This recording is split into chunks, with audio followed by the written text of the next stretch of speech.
Welcome to the overview of the Contacts app on Makerble. It's one of our 3 flagship apps, and it's the way that you can keep track of everybody who you work with.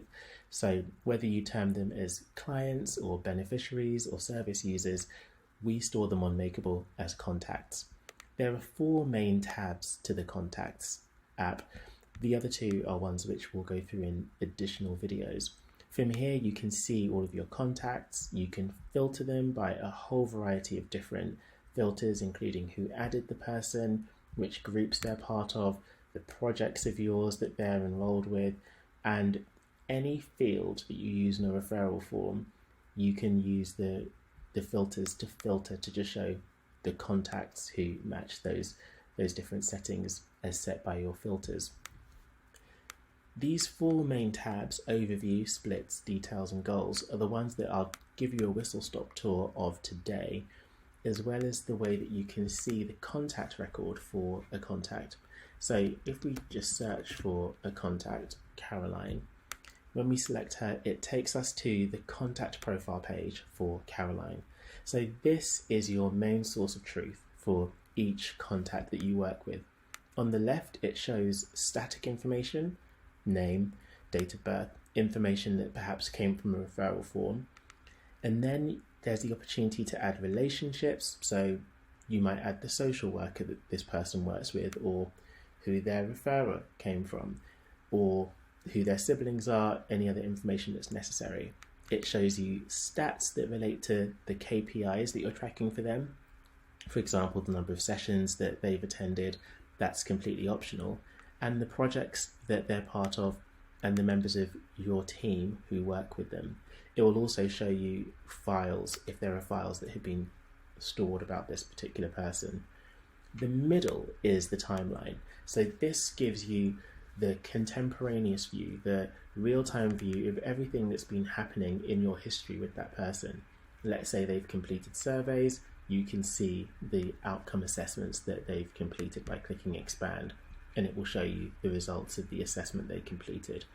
Or meeting notes, case notes, those are all stored in the timeline, and you can very easily add a new note. So today we had a meeting, I can put that in.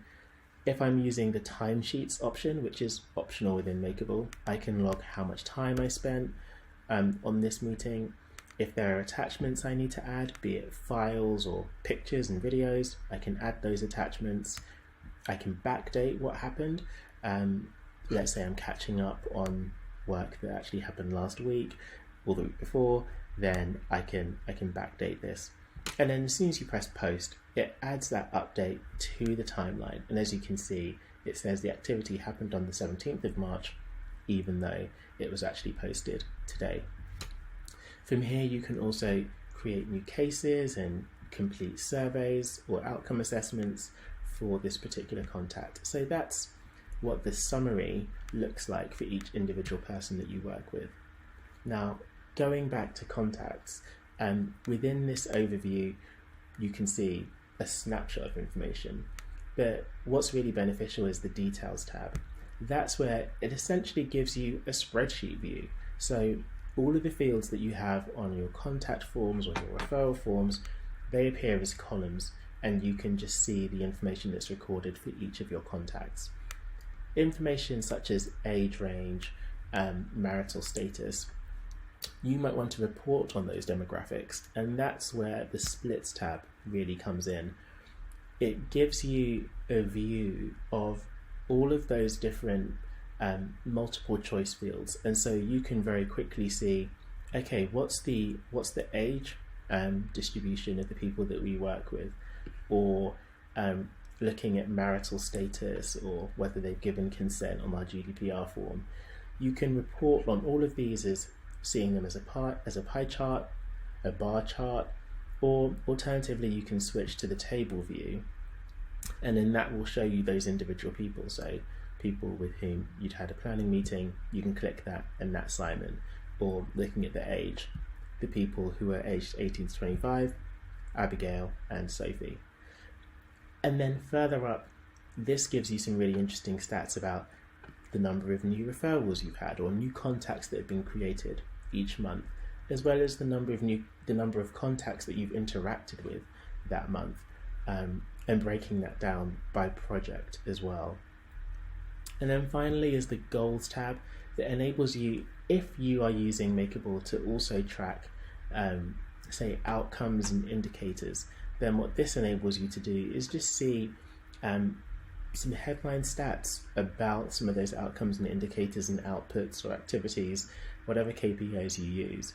Makerble will enable you to see very quickly what's the total number of contacts who have been attendees at our sessions, but how many attendances of sessions have we had? 85. You can really start playing around with this data when you use the filters, and there are other ways to see this information too, but the Contacts app is just that basic way to start keeping track of the people that you work with, moving away from needing to have a Word document for each person or an Outlook folder or a spreadsheet row in an Excel file. You can now have an intelligent way to keep track of everybody that you work with, and you can control the privacy of who has access to each person. That is an overview of the Contacts app. Any questions about Makerble, just get in touch with us.